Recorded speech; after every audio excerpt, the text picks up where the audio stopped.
বাড়তি শুল্ক মোকাবেলায় যুক্তরাষ্ট্রের সাথে এখনও সমঝোতায় পৌঁছাতে পারেনি বাংলাদেশ।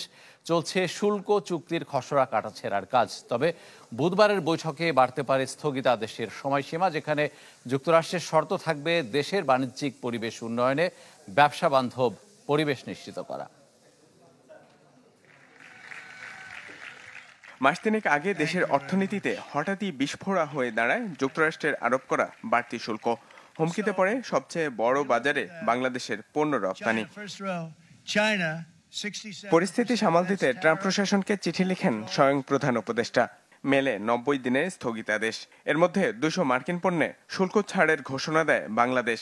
সিদ্ধান্ত হয় দেশটি থেকে তুলা, গম ও সমরাস্ত্র কেনার মাধ্যমে আমদানি বাড়ানোর।